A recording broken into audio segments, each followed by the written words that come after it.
প্রত্যেকটা সফল মানুষ তার নিজের বেলায়, তার নিজের স্বার্থে, তার নিজের পড়াশোনার সময় 1 ইঞ্চি 1 চুল পরিমাণ কাউকে ছাড় দেয় না। বাকিরা তোমরা হয়তো রমজান মাসে তারাবি পড়ে বন্ধু বান্ধবের সাথে 30 মিনিট 40 মিনিট 1 ঘন্টা আড্ডা দাও, বাট ওই সময়টাতে আরেকজন পরিশ্রমী ছেলে সে ওই সময় একটা চ্যাপ্টার শেষ করে ফেলে। স্বার্থপর মানুষেরা বা সেলফিশরা কখনো সফল হয় না। বাট তুমি কি জানো, সফল হওয়ার জন্য মাঝে মাঝে কিছু কিছু ক্ষেত্রে কিছু কিছু সময়ে তোমাকে মারাত্মক লেভেলে সেলফিশ হতে হবে। বলো তো সেটা কোন সময়? হ্যাঁ, নিজের পড়াশোনার সময়। দেখো, এই জগতে যারাই সফলতা লাভ করেছে তুমি তাদেরকে জিজ্ঞেস করিও, দেখো তুমি এখন কোন সময় আছো, হয়তো এইচএসসি পরীক্ষা অ্যাডমিশন দিচ্ছ, তোমার সময় হাতে খুব বেশি নেই। সো এই সময় যদি তুমি সেলফিশ না হও, তুমি তোমার গন্তব্যে পৌঁছাতে পারবে না। দেখো, যারা এই জগতে সফল হয়েছে বা ভালো রেজাল্ট করেছে, ভালো পর্যায়ে আছে, ওদেরকে জিজ্ঞেস করিও যে ভাই আপনার সফলতার পিছনের গল্পটা কি, আপনি কত ঘন্টা পড়াশোনা করেছেন। দেখবো ওরা হয়তো, মানুষ যখন সফল হয়ে যায় তখন হয়তো বলে যে ভাই খুব বেশি পড়াশোনা করিনি, বা সারাদিন ঘুরে ঘুরে করছি, মাঝে মাঝে পড়াশোনা করছি। বাট না, মানুষ সফল হয়ে গেলে তার গল্পটাও মানুষকে হয়তো অনেকে শোনাতে চায় না বা তেমন অনেকটা স্বীকার করে না। বাট মাথায় রাখবা, প্রত্যেকটা সফল মানুষ তার নিজের বেলায়, তার নিজের স্বার্থে, তার নিজের পড়াশোনার সময় 1 ইঞ্চি 1 চুল পরিমাণ কাউকে ছাড় দেয় না।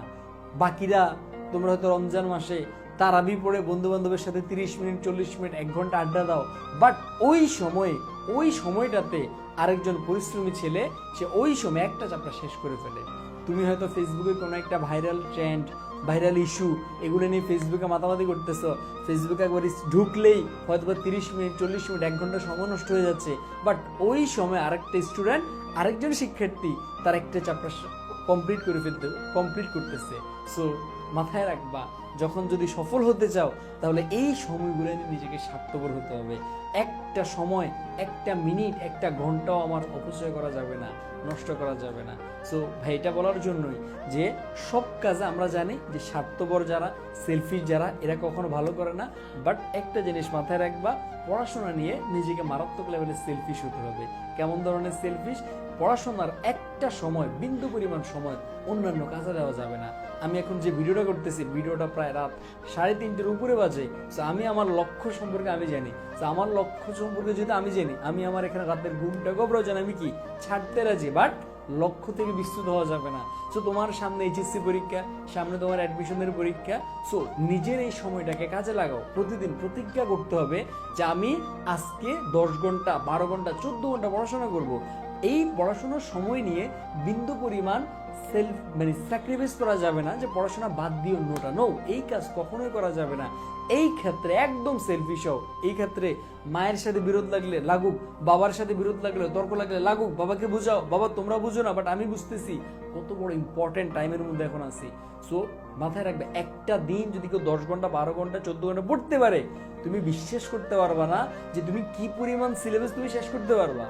তোমরা যারা এবার এইচএসসি দিচ্ছ, কিছুদিন পরে পরীক্ষা, যারা অ্যাডমিশন দিবে কিছুদিন পরে পরীক্ষা, মাথায় রাখবো সময়টা খুবই সংক্ষিপ্ত।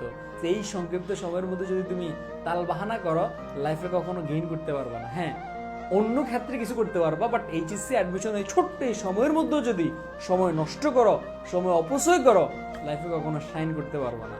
সো নিজের সময়টা নিয়ে সেলফিশ হও।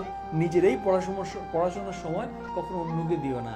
সেলফিশ হওয়ার মানে এই না যে অন্য বন্ধুকে বা অন্য ফ্রেন্ডকে পড়াশোনা নিয়ে সাহায্য করিও না, না, এই কাজ করা যাবে না।